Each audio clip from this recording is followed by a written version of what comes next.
오늘은 로마서 2장 17절로 24절까지의 말씀으로 나만 모르는 나라는 제목으로 말씀을 나누기 원합니다.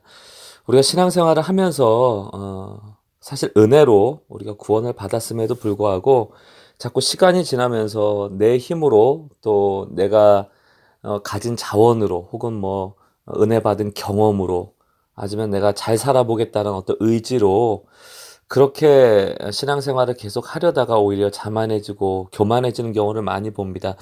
오늘 이 말씀 나눔을 통하여서 하나님께서 얼마나 우리에게 겸손을 요구하시는지를 다시 한번 살펴보고 나 자신에게 적용할 수 있는 시간이 되었으면 좋겠습니다. 누가복음 18장으로 가보시면 세리와 바리새인의 기도가 나옵니다. 첫 번째로 바리새인의 기도가 11절 12절에 나오는데요. 바리새인은 서서 따로 기도하여 이르되 하나님이여 나는 다른 사람들 곧 토색, 불의, 간음하는 자들과 같지 아니하고 이 세리와도 같지 아니함을 감사하나이다. 그러니까 자기는 착하다는 거예요. 괜찮은 사람이라는 거예요.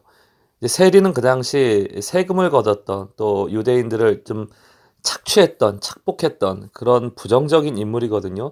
그런 사람들처럼 본인은 착취하는 사람도 아니었다. 게다가 12절을 보니까 나는 일에 2번씩 금식도 하고 소득의 11조도 드리는 굉장히 경건한 사람이다. 이렇게 얘기를 하는 겁니다. 괜찮은 사람이에요.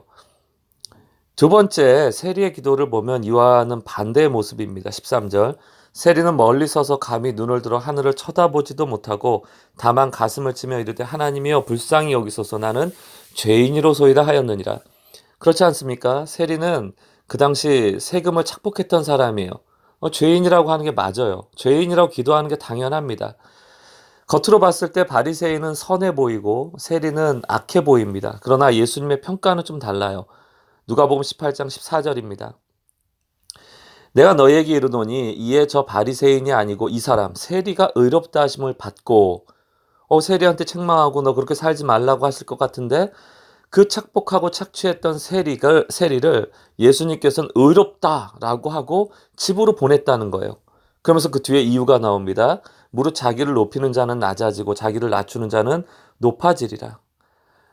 사람은 겉모습을 보고 이 사람은 괜찮은 사람이다 아니다를 평가하지만 예수님께서는 그 속마음이 교만한가 겸손한가 높이고 있는가 낮추고 있는가 그것을 본다는 겁니다.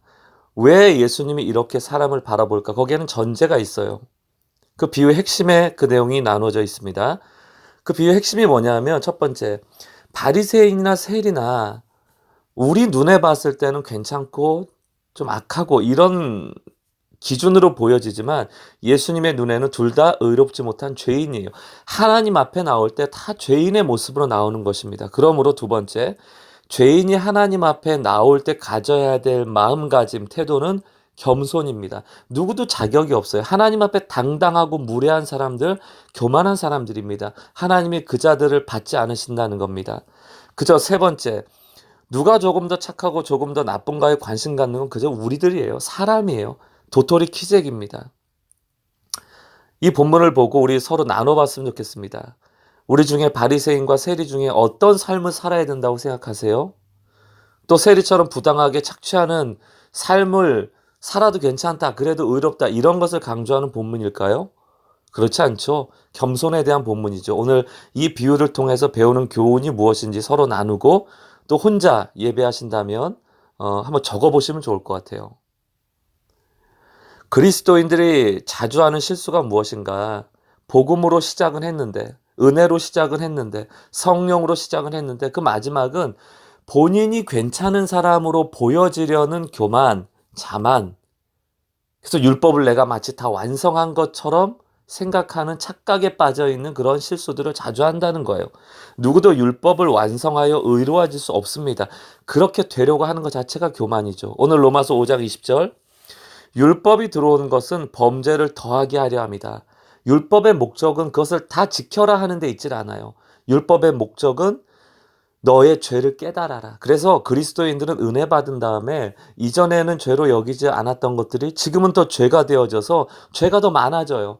깨닫게 되어지는 죄의 영역들이 더 많아집니다. 예전에는 작은 것 하나 내가 취하는 거 아무렇지도 않았는데 이젠 그걸 범죄라고 여길 수 있게 된 거예요.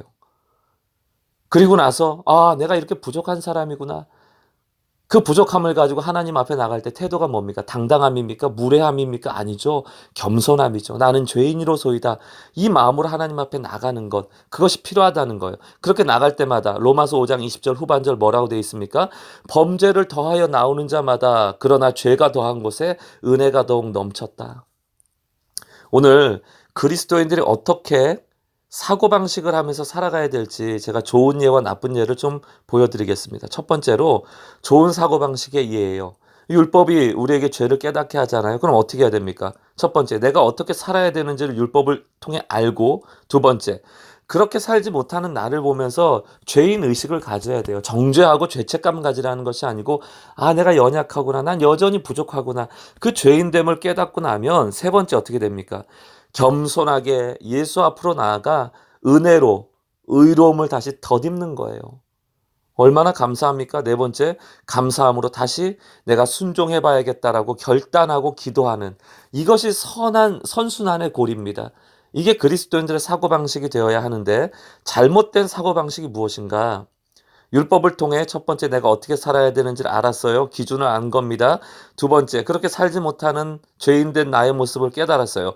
세 번째부터 엇나가기 시작하는데, 왜 나는 예수 믿는데, 나는 오랫동안 신앙생활 했는데 왜 자꾸 죄를 짓지? 라고 스스로 자책하고 정죄합니다. 그리고 네 번째, 다른 사람한테 이 죄를 들키지 않으려고, 왜? 내가 괜찮은 사람인 양 포장해야 되니까. 다섯 번째, 괜찮은 사람으로 포장하기 위해서 어떻게 하는가? 여러 가지 종교 활동을 하는 거예요. 뭐 봉사도 하고 예배도 가고 기도도 하고 뭐 찬양팀도 하고 뭐 여러 가지는 하는데, 그게 사실 내가 하나님 앞에 부족함을 보이려고 하는 겸손한 태도가 아니고 오히려 내가 아무 문제 없다, 나는 괜찮은 사람이다를 증명하기 위해서, 포장하기 위해서 그럴 때가 많다는 거예요. 결국 예수께로 나가지 않았기 때문에 여섯 번째, 죄의 문제를 하나님 앞에 해결하지 못했잖아요. 정죄감이 계속 남아있게 되는 거예요. 그리고 내가 이미 은혜로 의로운 자인 것을 망각하게 됩니다. 이것을 지금 깨닫고 여러분들이 지금 종교 활동 하고 있는 것은 없는지, 내가 괜찮은 사람인 척 하려고 포장하는 것은 없는지, 하나님 앞에서조차도 내가 당당하게 하나님 앞에 나갈 자격을 갖춘 존재인 것처럼 여기고 있는지 여러분 돌아보셔야 됩니다. 율법은 죄를 깨닫게 하고 반드시 예수께로 우리를 나가도록 합니다. 겸손하게 나가서 다시 죄를 고백하고 내가 어떠한 은혜를 받았는지를 깨닫고 감사함으로 다시금 결단하게 되거든요. 여러분의 사이클이 어떤지를 한번 돌아보세요. 팀 켈러 목사님의 로마서 인용이 굉장히 도움이 될 겁니다. 제가 한번 읽어보겠습니다. 하나님께 가는 길은 넓디 넓다. 죄인과 하나님 사이에는 아무것도 서 있지 않다. 죄인은 아무 것에도 방해받지 않고 구원자에게로 곧바로 나아간다. 방해받을 것은 전혀 없다. 하나님이 불경건한 자들을 의롭다 하셨기에 어떤 죄도 그를 물러서게 하지는 못한다. 이제 죄인의 선한 행위만이 하나님과 죄인의 사이를 가로막을 수 있다. 그를 그리스도께 나오지 못하게 막는 것은 하나님을 만족시킬 만한 선한 행위를 자신이 했다라는 자기 기만 외에는 없다. 이거 바리새인이거든요. 내가 하나님 앞에 나갈 만한 자격이 있어 라고 나가는 순간 그것이 바로 하나님과 우리를 가로막는 유일한 방해물이 되는 거예요. 죄도 괜찮습니다. 예수 그리스도께서 그 죄 때문에 오신 것이고 죄의 문제를 해결하러 오신 것이고, 죄가 있을지라도 예수 그리스도의 보혈로 나아가면 하나님 앞에 방해물은 아무것도 없다는 거예요. 좀 더 읽어보겠습니다. 자기 기만에 빠진 사람들은 자신이 선행을 했다는 환상에 사로잡혀 하나님의 참된 은혜를 차갑게 거절한다. 그들은 싱그류의 눈이 멀어 진짜 물을 마시지 못할 것이다. 온 천지에 물이 넘치는데도 그들은 목말라서 죽어간다. 이 글을 읽고 여러분 무엇을 깨달았는지 한번 정리해 보세요. 그리고 나눌 수 있다면 함께 나눠보시면 좋겠습니다. 오늘 본문에 보면 로마서 2장 17절에서 24절 유대인들의 실수가 나와 있어요. 그들은 혈통, 율법, 특권의식, 지식 이런 거 자랑했다고요. 자만했습니다. 그저 자신들이 유대인 혈통이라는 걸 자랑했고 율법을 가졌다고 자랑했고 하나님이 자신들을 특별히 대우해줘서 선민 만들어주셨다고 자랑했어요. 율법의 교훈도 알았고 하나님의 뜻도 알고 선한 것을 분별할 줄 알았지만 그들이 그것을 살아내지 못했음에도 불구하고 늘 자랑하고 교만했죠. 모든 종교 활동이 제사나 절기나 11조나 금식이나 그것은 다 자기를 의롭다라고 증명하는 자기가 괜찮은 사람이라는 것을 증명하는 그저 종교 활동일 뿐이었어요. 거긴 생명력이 없었습니다. 거기에는 하나님이 그 제사나 절기나 종교 활동을 받지 않으셨다는 겁니다.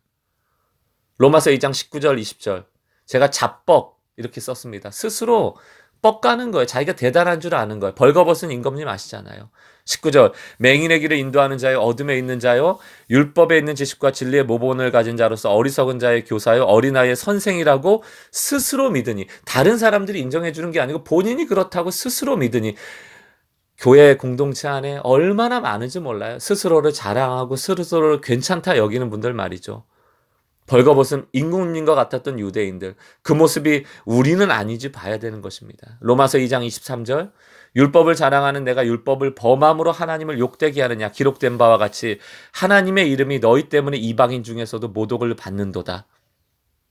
나눔을 보세요. 우선 겸손을 배우려 하지 않는 자는 아무것도 배우지 못한다. 여러분 겸손을 배우려고 하고 있습니까? 사실 세상 사람들이 하나님 욕하고 교회 욕하는 거 그 결국은 먼저 부르심을 받은 그리스도인들이 행실을 잘못했기 때문 아닙니까? 내 모습은 어떠한지 돌아보실 수 있었으면 좋겠어요. 마지막으로 겸손의 공식을 한번 보여드릴게요. 하나님의 은혜가 우리에겐 있습니다. 그러나 그 하나님의 역사에 비하면 우리는 제로와 같아요. 아무 공로도 자격도 능력도 없습니다.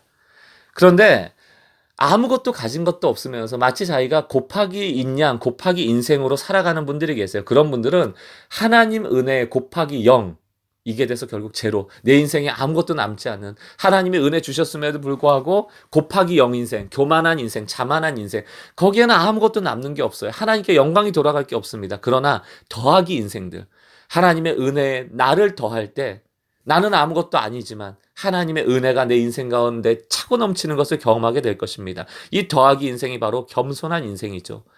곱하기 인생 되지 마십시오. 더하기 인생 되십시오. 그래야지 하나님의 은혜가 내 삶에 남아 있습니다.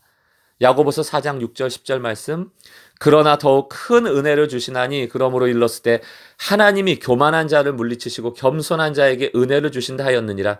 주 앞에서 낮추라. 그리하면 주께서 너희를 높이시리라. 오늘 유대인과 같이 자기의 혈통 자랑하고 율법 가진 거, 특별한 대우받는 거 자랑하고 교만하고 자기 기만에 빠져 있는 그런 존재가 아니라 세리와 같이 늘 부족함을 가지고 하나님 앞에 나아가는 겸손한 성도들 되시기를 주님의 이름으로 축원합니다.